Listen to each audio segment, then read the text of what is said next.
Assalamualaikum warahmatullahi wabarakatuh. Perkenalkan, nama saya Siti Solihah, jurusan Pendidikan Bahasa Arab, kelas 1B, Fakultas Ilmu Tarbiyah dan Keguruan, Institut Agama Islam Negeri Sultan Amai, Gorontalo.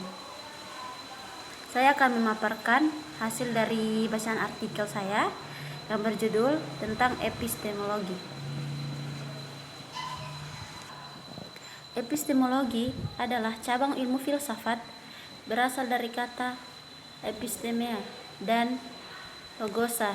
Episteme berarti pengetahuan dan logos berarti ilmu. Episteme atau pengetahuan bisa diartikan sebagai informasi yang bersifat objektif, ilmuwan dan faktual, dan juga berguna dalam kehidupan. Sedangkan logos bisa diartikan sebagai sekumpulan pengetahuan yang disusun secara sistematis sehingga menjadi sebuah. Epistemologi secara sederhana ialah ilmu yang membahas tentang hakikat pengetahuan, cara kerja sebuah sistem kebenaran, logika atau berpikir secara sistematis. Contohnya seperti apa yang membuat mobil dapat bergerak, bagaimana cara kerja sebuah mobil sehingga mobil tersebut dapat bergerak. Mobil dapat bergerak karena ada sekumpulan benda yang memiliki fungsi yang berbeda dan saling melengkapi dan bergerak. Mobil dapat bergerak karena roda mobil berputar yang digerakkan oleh mesin, dan mesin itu diberi energi berupa bensin atau listrik. Epistemologi juga membahas dan membeda sistem ilmu pengetahuan.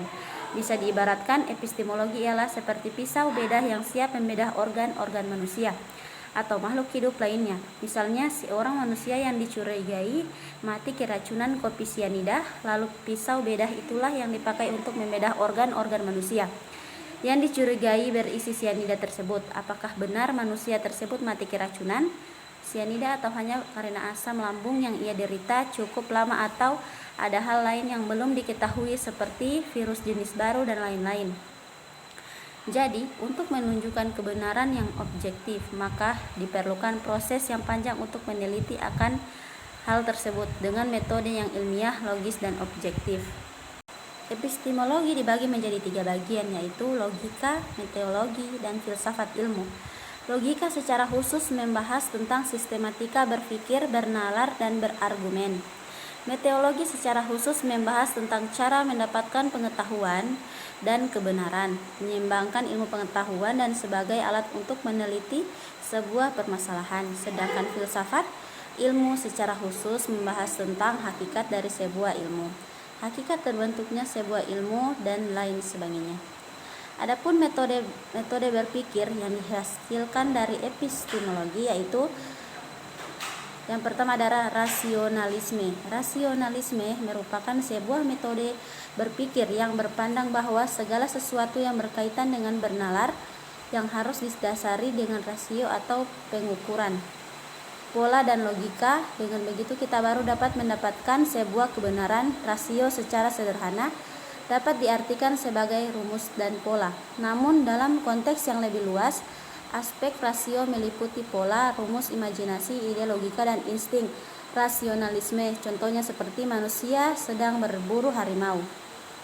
Manusia dengan metode berpikir rasionalisme akan berpikir, merencanakan, menyusun strategi, mengukur terlebih dahulu sebelum menembak harimau tersebut. Dengan begitu manusia tersebut dapat berburu sekaligus mempelajari cara berburu, yang itu disebut pengetahuan kualitatif. Yang kedua adalah empirisme. Empirisme merupakan sebuah metode berpikir yang berpandangan bahwa segala sesuatu untuk memperoleh pengetahuan dan kebenaran hanya didapat dengan pengujian dan pengalaman secara langsung. Empirisme lebih menekankan pada panca indera manusia dibandingkan dengan akal manusia, karena dengan panca indera akan lebih mudah mengingat apa yang terjadi pada panca indera tersebut ketika berinteraksi sesuatu hal di dunia ini. Contohnya seperti manusia sedang berburu harimau, dengan metode empirisme kan langsung melakukan pengujian dan pengamatan untuk bisa menembak harimau tersebut. Maka akan bertambah pula pengalaman dan pengetahuan tentang berburu harimau yang menjadi landasan dasar metode empirisme. Cukup sekian artikel yang berjudul teori empirisme. Cukup sekian. Wassalamualaikum warahmatullahi wabarakatuh.